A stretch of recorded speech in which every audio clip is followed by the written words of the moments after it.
Welcome back to MVM. Today we have a preview. This one is for Kingswood. It's from 25th Century, and it is a brand new game coming to Kickstarter. It is for 2 to 5 players, in which each of the players is going to represent one of the guilds going out into the forest, trying to hunt down monsters and gain fame. Yeah, and that forest is just part of a rondel that is built with random cards. You're going to start with 5 cards and then 1 extra one, but you're going to be exploring these with adventurers on the board, so to speak, and eventually trying to go into that forest and kill as many monsters as you can as fast as you can. This is a Kickstarter, as we say with all the prototypes that we cover. Make sure you guys go to the Kickstarter page to see all the final components. What you're seeing in front of you, however, is the actual location cards. These are going to be splayed out in a circle, and you can actually move bi-directionally, meaning you can go clockwise or counterclockwise around the table. 5 of the locations are always going to be the same in every single game that you play. However, 1 card is going to be interjected randomly at the start of the game from a wide variety of them. It's going to be a little bit of variability in the game.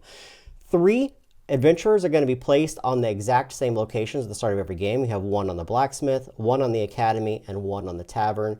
These locations that you go to are going to allow you to do very specific things by gaining resources through the game.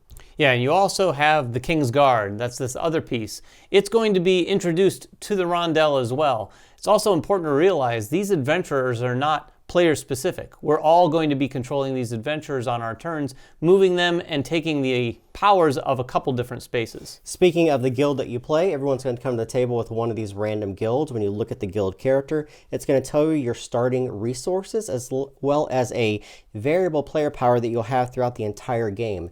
There are 4 different types of resources in the game. Gold, which is typically used to battle some of the monsters, but it's also used at a wide variety of the different locations to take the actions on them.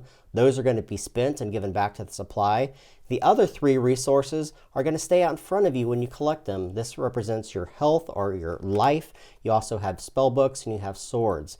These resources are double-sided, meaning that when you have a health in front of you, it is face up and has the collar side showing. When it's expended, it's going to be turned over to the black and white side. You're going to be using these to take various actions or battle some of the monsters, and then refreshing them at various locations in the game. Yeah, when you're using those resources, you have to follow all the basic rules except for the ability to break and bend some of those rules with your variable powers.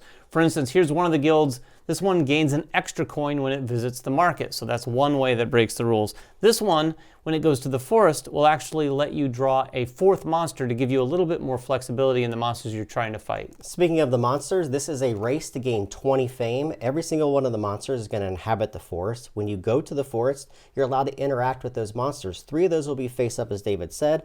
When you look at the breakdown of a monster, they either come in level 1 or level 2, which is going to be determined by the stack at the start of the game.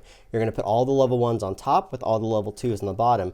Some of the cards are going to be removed depending upon the player count, but when you look at the anatomy of one of these cards, on all the cards, it's going to give you a specific amount of fame when this particular monster is defeated.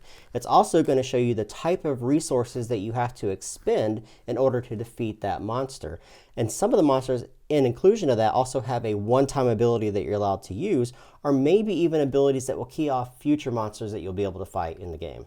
Yeah, some monsters are going to score extra points if you've killed other monsters, and like Jeremy just said, some of them have immediate effects. This allows you to pull off some combos in the forest. For instance, if you killed this monster, you're able to refresh all of your swords, so thereby you'd be able to take on another monster that maybe required swords. As we said, to play the game, each player is going to come with one of the guild members. You're going to start with some of these resources face up in front of you, and then you get to play the game. And again, it's a race to gain 20 fame. How do you play? Well, on your turn, you're allowed to take one of 2 actions. The first action is to move one of the adventurers around and collect some resources. The second action is actually to use the King's Guard. I'll talk about the first one.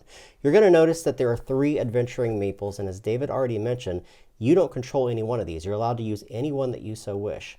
The first thing that you get to do is you get to pick one of these to take the action of the location that they're currently on. So I could take this meeple here, turn it to its side, and do one of 2 actions for this particular card. This one allows me to expend one of my gold to gain one of these sword tokens face up in front of me.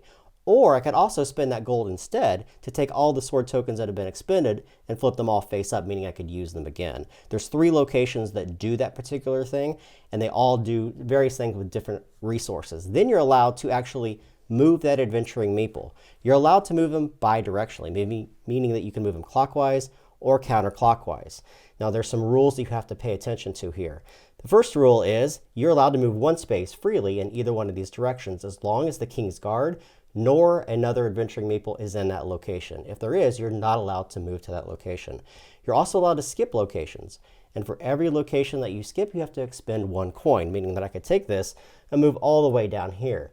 When you land, 2 more things happen. You get to take the action of the location that you've now landed on, and then the King's Guard is going to come and occupy the location that you originally started. Yeah, which brings up the second thing you can do on your turn. Instead of moving an adventure, you can simply take the King's Guard off whatever location they're on and collect 2 coin. Now, there's a couple more things about these locations. Jeremy mentioned the ones where you're basically getting the 3 main resources using coin, but also there's the market, which when you go there, you're able to just collect 3 coin. The forest, of course, is where you're going to go to fight any of those monsters. And then the 6th card is always going to be random. We have the Witch's Hut in here right now, which actually allows you to take the action on the space where the King's Guard might happen to be. And so this game is all about optimization. On your turn, you're trying to use your resources to the most effective ability as possible. Collecting new resources face up and then taking the resources that you have and using them within the forest. As we said, it's all about a race to collect the most fame.